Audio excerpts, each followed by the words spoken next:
Right, good morning guys. Welcome back after Easter. I hope that you're all safe and well. This presentation is just going to focus on two things really. It's going to just talk about where we should be in terms of current work submission and things that were due over Easter. And the second thing is then going to be just talking about what is to come and why in terms of learning over the next 5 weeks or so. So over Easter, in terms of programming, I set an assignment Dropbox for the calculator and the paint tutorials, and the vast majority of you have completed and submitted that.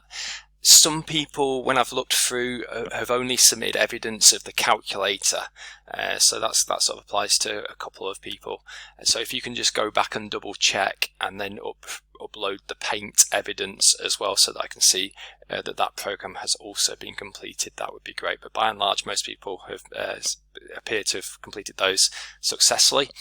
The big thing that I want you to be thinking about, along with the skills development stuff at the minute, is the project proposal for year 2. So remember, the year 2 project accounts for 20% of your overall grade, and it's really important that you're beginning to think about what that project's going to be and who the client is going to be that you're going to do the project for. Okay, remember, you need to find a real life client and a real life problem for which hopefully you can develop an application to improve their situation. Okay, and so hopefully solve or improve upon the problem that has been posed. Okay, and in a week on Friday, I'll be asking you to provide an outline as to what your project's going to be, who it's going to be for, and what the actual problem is that you're hoping you're going to be able to create a solution for. Okay, so I'll talk a little bit more about that in a second. The Boolean algebra questions, I haven't put another Dropbox onto Teams for the remainder questions of exercise 6. I think my approach for this is going to be that you've already got the answers, so you're able to kind of check those answers and check your working. What I do intend to do though is, whilst you're working through these skills-based tutorials over the next week or so, is to post, single exam questions, Boolean algebra exam questions, for you just to keep rehearsing and keep practicing those skills, and asking you for evidence of maybe just 1 or 2 exam questions in addition to the programming work that you're doing, just to keep that kind of ticking over. And hopefully the more practice you get, of course, the better you become. Boolean algebra is a guaranteed question on the exam paper. Okay, so yeah, just the final thing with the situation in terms of work for year 1, by completing Boolean algebra, that was the last theory topic on the spec. We'd already covered all the programming theory and skills that you need to be aware of in year 1, so we really are now beginning to sort of turn our attention to year 2 and developing skills to help us with the project and year 2 theory work as well, actually. So that's the current objective. So you'll see that you've already done a couple of tutorials now where you've made some relatively simple applications using Windows Form applications within C# and Visual Studio. So hopefully these applications are a good way for you to get experience of working with Windows Forms and objects, and then doing the back-end coding as well. Hopefully you're also seeing as well that the tutorials are getting a little bit more complex as we go through, and the kind of skills that you're developing and the awareness that you're getting are going to be useful just to have in general, but also do keep thinking about this year 2 project, and might be giving you ideas and inspiration perhaps for how you might actually do parts of your year 2 project. So that's a real key aim. Certainly at year 2 projects, you're not going to be expected to produce a console-based application, which is kind of what pretty much all the programming in year 1 has been around. You will expect to provide a front-end graphical user interface.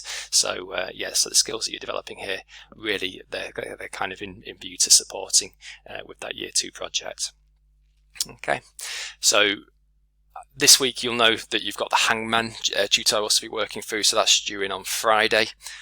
And if we just kind of move away from talking about the GUI skills, the other thing, of course, at the minute is the year 2 project and the identification of a suitable year 2 project. And I just want to kind of remind you about the resources that you've got available to help you do this.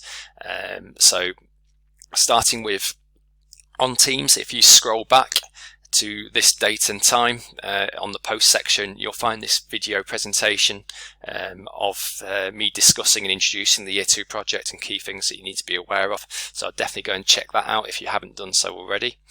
I've also attached a couple of resources, Word documents, to this particular post, so you can have a quick read of those. And again, kind of just gives you more information and context about the Year 2 project. And then I've also put a couple of web links here that you might find useful. So here you've got a link to some relevant YouTube videos where you'll actually find sort of past computer science A-level students that have done, and try and make sure it's AQA as well when you're looking at them, but have done the AQA coursework, and that they sort of give a talk about their particular project and what they did and some of the key things that they think are important, and that they could be quite helpful in terms of helping you decide what your project could be and who it could be for. The final link that I've included as well is just to a YouTube playlist basically that's been created by one of the AQA moderators for the Year 2 project, and I assume that they're all examples of AQA Year 2 projects that have been produced by his students, but again, you know, they give you an idea about what kind of project could be suitable, and hopefully, you know, provide some inspiration there for you to come up with a good project proposal. Okay, so that's everything from me for now. So do think about this project in the meantime, and hopefully enjoy working your way through the programming tutorials. And that is going to be our big focus really over the next 5 weeks. Lots of skills-based programming activities, and we're focusing on GUI at the minute, but we'll probably start looking at object-orientated programming next week. As you can see, it's one of the things that begins to get you into the higher mark boundaries on the project as well. So we're going to look at a slightly different way and approach to doing programming next week with the introduction of OO programming. So yeah, that's it for me. So I'll be back tomorrow, probably with a Boolean algebra question for you to have a go at. Okay, and yeah, see you later.